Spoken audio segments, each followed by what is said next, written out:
Matt Burney or Dan Illman taking a look at another Pegasus World Cup contender profile. This time we take a look at Sharp Azteca. This is a very, very fast horse, a very talented horse, but most of his damage has been done going one turn at a mile distance. His most recent run was in the Cigar Mile, and boy, he put on a show, an absolutely fantastic performance. The big question now is, can he do that against better horses at a mile and an eighth? That's the big question. He got a great trip in the Cigar Mile, sitting off at 2 speeds. Seymour Deeney and American Eyes, 2 speeds of questionable quality. Sharp Azteca parked himself off those 2 horses and just obliterated them in the stretch. He ran fast, a 115 buyer. That's in Gunrunner territory, but it is doing what Sharp Azteca wants to do, a 1-turn mile. He ran big in the Breeders' Cup Dirt Mile as well because he kind of got herded down towards that deep and tiring rail Breeders' Cup weekend. He is a really good horse, but he is going to the front, and if Gunrunner breaks, Gunrunner's not some one-run closer. He's going to be right on top of Sharp Azteca, and 9 furlongs is Gunrunner's game. As far as the configuration is concerned, even we saw, again, he didn't get the job done in the Breeders' Cup Dirt Mile. He may have been on the worst part of the racetrack. We saw what he did at Monmouth over the summer, but against completely inferior company.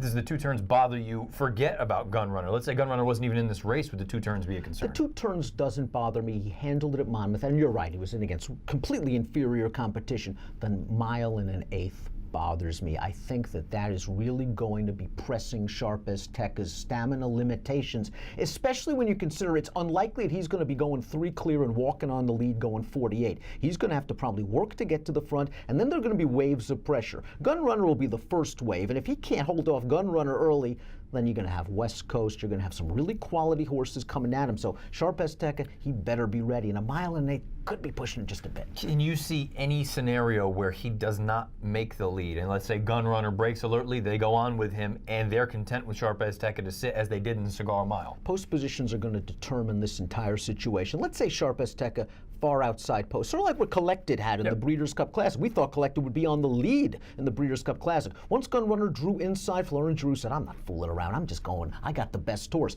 I think if he draws significantly closer to the rail than Sharp Azteca, Gunrunner could go, and I think the Sharp Azteca folks, they loved what they saw in the Cigar Mile. They'll be very happy sitting just off the pace. Sharp Azteca is certainly one of the more talented horses in this year's Pegasus World Cup. We'll find out about a mile and an eighth. We'll find out about Gulfstream Park 2 turns. We'll also find out if he's ready to run with the likes of Gunrunner.